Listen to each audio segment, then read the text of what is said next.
ইয়া আহলা গাজ্জা, হে বাইতুল মাকদিসের অধিবাসীরা, হে সম্মান ও মর্যাদার অধিকারীরা, আপনারা সাক্ষী থাকেন। শাহজালালের মাটি থেকে আপনারা সালাম দেন, হাজী শরীয়তুল্লাহর মাটি থেকে আপনারা সালাম দেন, মুসলিম বঙ্গ থেকে আপনারা সালাম দেন। আমাদের শরীরটা এখানে আটকা পড়ে আছে, আমাদের মন মসজিদ আল আকসার সাথে, আমাদের অন্তর বাইতুল মাকদিসের সাথে। আল্লাহর কসম, আমাদের সামর্থ্য থাকলে আমরা এই জিহাদে আপনাদের সাথে থাকতাম, আপনাদের সামনে থাকতাম, আপনাদের পেছনে থাকতাম, আপনাদের বামে থাকতাম, আপনাদের ডানে থাকতাম।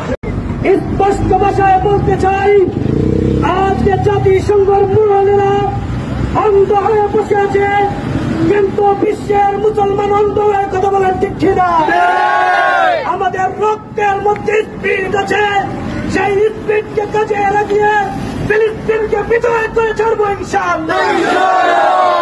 ইসরায়েলের দখলদাররা শুনে রাখো, আল্লাহ ছাড় দিচ্ছেন কিন্তু ছেড়ে দিবেন না। পাকড়ার উপর কোন পাকড়াও হতে পারে না। আজকে আল্লাহর কাছে বলতে চাই, আল্লাহুম্মা খুযহুম আখযা আজিজুল মুক্তাদির।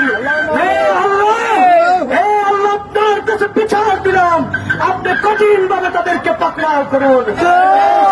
জালেমদেরকে এমন ভাবে দুনিয়া থেকে চলে দিন যাতে এই বিশ্বের বুকে তাদের কোন অস্তিত্ব থাকে না।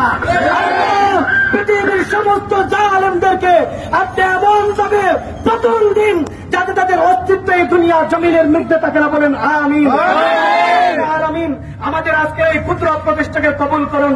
আপনাদের কাছে আহ্বান থাকবে, যারা ইসরায়েলি পণ্য ব্যবহার করেন, আজকে থেকে পণ্য বয়কট করতে হবে। বলেন boycott, boycott, Israel boycott, boycott, boycott, boycott, boycott.